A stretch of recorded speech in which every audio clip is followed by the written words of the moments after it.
जब दुनिया भारत को स्मार्टफोन मैन्युफैक्चरिंग हब के रूप में देख रही है, तब भारत के अपने घर में ही स्मार्टफोन की चमक जो है वो फीकी पड़ती हुई दिख रही है।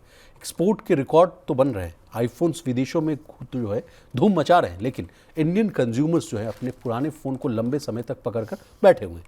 प्रवीण सर, बढ़ती कीमतें, महंगे चिप्स और धीमी जो है डिमांड के बीच भारतीय स्मार्टफोन बाजार का क्या होगा इस साल, हम आपसे समझना चाहेंगे। कहा जा रहा है सर इस रिपोर्ट में कि लोग जो है अब फ़ोन ही नहीं खरीद रहे हैं, और ये जो सिलसिला है लगातार 4 साल से देखने को मिल रहा है। एक लेवल तक आकर पहुंच जा रहा है वो नंबर। मान लीजिए कि 100 बिकता था पिछले साल, तो 100 के आसपास ही विगत 4 साल से देखने को मिल रहा है। आगे इस रिपोर्ट में ये भी कहा जा रहा है कि वो नंबर जो है 100 से भी नीचे रह सकता है, यानी जितना जो लाइन है डेडलाइन उससे भी अब नीचे आ सकता है। तो गिरावट क्यों देखने को मिलेगी सर?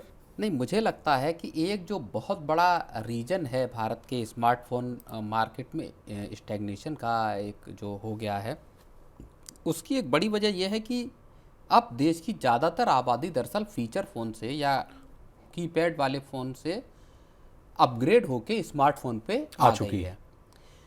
अब जो स्मार्टफोन पे आ गए हैं उनके लिए, और लोग, ये बात बिल्कुल सत्य है कि लोग जिनके पास स्मार्टफोन है उसमें एक बड़ा तबका ऐसा है जो बार बार फ़ोन को बदलना नहीं चाहता। वो एक बार अगर आपने फ़ोन ले लिया तो उसको फिर आप अगले 4-5 साल 6 साल चलाना चाहते हैं। और बदले भी क्यों सर, जब उसकी कीमत उसने अदा कर रखी है। 10,000 15,000 से कम में अच्छा फ़ोन तो आ नहीं रहा। बिल्कुल, लोगों को लग रहा है कि 15,000 जब लगा रहे तो कम से कम 5 साल 10 साल तो चलाएं। बिल्कुल। तो और इसके साथ ये भी बात है कि अगर एआई को छोड़ दीजिए तो बहुत ज़्यादा तकनीक में भी जो स्मार्टफोन है उसमें अब कोई बहुत बड़ा तकनीकी तौर पर ऐसा परिवर्तन या बदलाव आया नहीं है। पहले कैमरा एक बहुत बड़ी खूबी हुआ करती थी जिसके लिए लोग फ़ोन को अपग्रेड करते थे कि मेरे पास 10 मेगापिक्सल का कैमरा, अब आ गया 40 मेगापिक्सल का कैमरा, तो लोगों ने अपग्रेड कर लिया।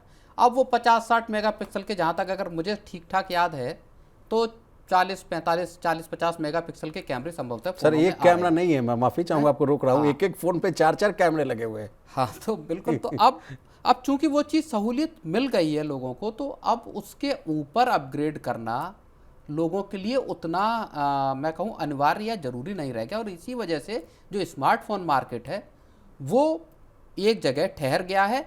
लेकिन जो रिफर्बिश्ड हैं या जो पुराने सेकंड हैंड फ़ोन है, वो मार्केट यहाँ पे गुलजार दिखाई देता है। सर यही हाल जो है कार सेगमेंट की भी जब हम लोग कहानी करते थे, वहाँ भी हम लोग देखने को मिलता था कि नई कारों की जो है वो जो सेल्स थोड़ी धीमी पड़ती हुई दिख रही है, लेकिन जो पुराने बाजार के जो है पुरानी कार के जो बाजार हैं वो गुलजार होते हुए नजर आ रहे हैं। सर कुछ डेटा है वो मैं पढ़ दूं। 2025 में कुल स्मार्टफोन बिक्री जो है 151 से 153 मिलियन यूनिट रहने का अनुमान है। इसका मतलब है कि बिक्री जो है लगभग फ्लैट रही है या 1% के आसपास गिरी है, और ये लगातार चौथा साल है जब बाजार लगभग जो है 152 मिलियन यूनिट तक अटका हुआ है। और काउंटर पॉइंट के रिसर्च डायरेक्टर हैं तरुण पाठक, उन्होंने एक रिपोर्ट कही है कि लोग अपने जो पुराने फ़ोन लंबे समय तक इस्तेमाल कर रहे हैं, फीचर फ़ोन से स्मार्टफोन में अपग्रेड करने वालों की संख्या कम हो रही है, और सेकंड हैंड वाले बाज़ारों की बात जो आपने बताई वो एज इट इज़ है।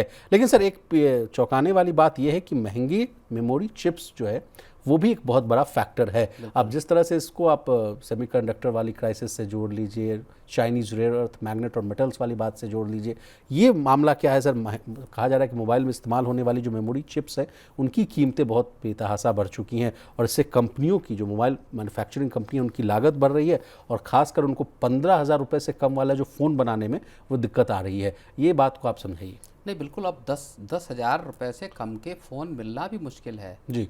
बहुत ही कम फ़ोन होंगे ऐसे जो स्मार्टफोन जो ठीक ठाक जो 10,000 से कम की रेंज जब आपकी महंगी हुई, और चिप की कीमतें बढ़ना इसकी एक बड़ी वजह है, जिसकी वजह से, और इनफैक्ट आप अगर देखिए तो जो मेटल्स भी यूज होते हैं मोबाइल फ़ोन में, वो उनके दाम भी बहुत बड़े हैं।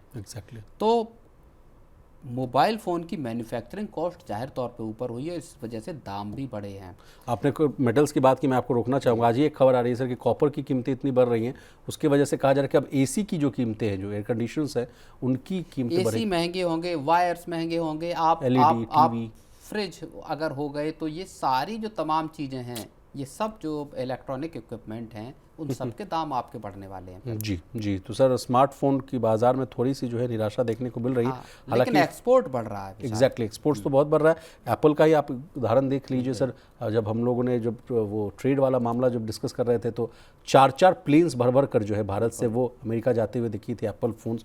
तो यहीं तो मैन्युफैक्चरिंग हो रही है, और उसकी एक खास वजह ये भी है पीएलआई स्कीम की वजह भी एक बताई जा रही है सर, कि पीएलआई स्कीम बहुत अच्छी हुई है, इस वजह से जो है पीएलआई एक्सपोर्टर्स। स्कीम सरकार ने दी, उसकी वजह से एक्सपोर्ट में जो मोबाइल फ़ोन है, स्मार्टफोन है, उसमें तेज इजाफा आया है जी 2025 में। मतलब अगर आप 24 के मुकाबले देखेंगे तो $30 बिलियन के पे पहुंच गया है एक्सपोर्ट मोबाइल फ़ोन का, जो तकरीबन 50% का इसमें उछाल है एक साल, ईयर ऑन ईयर।